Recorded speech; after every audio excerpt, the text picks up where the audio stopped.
కైలాస మానస సరోవర్ యాత్ర హిందూ మతంలో అత్యంత ముఖ్యమైన తీర్థాలలో ఒకటిగా మరియు అంతిమ తీర్థయాత్ర గమ్యస్థానంగా పరిగణించబడుతుంది. కైలాస పర్వతం ఆధ్యాత్మిక మరియు సాంస్కృతిక ప్రాముఖ్యత కలిగిన ప్రదేశంగా నమ్ముతారు.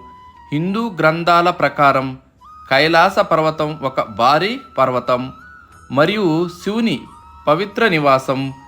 అక్కడ పరమేశ్వరుడు, మాత పార్వతీదేవి మరియు ఇతర దేవగణాలతో నివసిస్తారు. కైలాస మానస సరోవర్ ప్రాంతం విలక్షణమైన దృశ్య వైభవం, గొప్ప సాంస్కృతిక వారసత్వం మరియు అతీంద్రియ వాతావరణాన్ని కలిగి ఉంది. కైలాస పర్వతం విశ్వానికి కేంద్రంగా నమ్ముతారు. సంవత్సరాలుగా కైలాస మానస సరోవర్ ప్రపంచం నలుమూలల నుండి భక్తులను ఆకర్షిస్తుంది. కైలాస మానస సరోవర్ ప్రయాణం మన లోపాలను అధిగమించడానికి మరియు మన పాపాలను తొలగించడంలో సహాయపడుతుంది. బోలే భక్తులకు జీవిత కాలంలో ఒకసారి దూరం నుండి కూడా కైలాస పర్వతాన్ని చూడటం వారి గొప్ప సంతృప్తినిస్తుందని భావిస్తారు.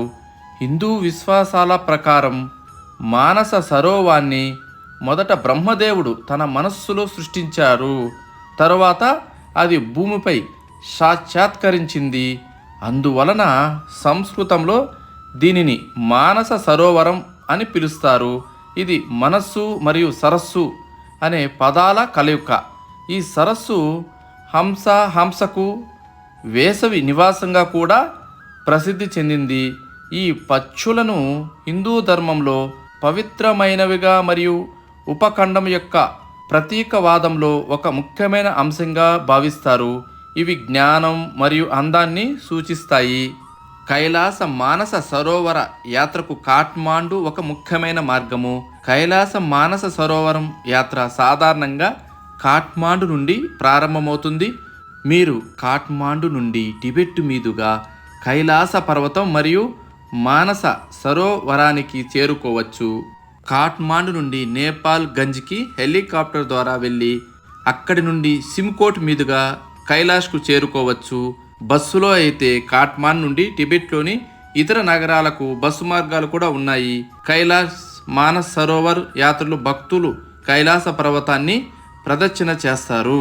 ఈ యాత్రకు వెళ్ళడానికి ఉత్తమ సమయం మే నుండి అక్టోబర్ వరకు వాతావరణం అనుకూలంగా ఉంటుంది. ఈ యాత్ర ఖర్చు 1,95,000 నుండి 2,80,000 వరకు ఉంటుంది.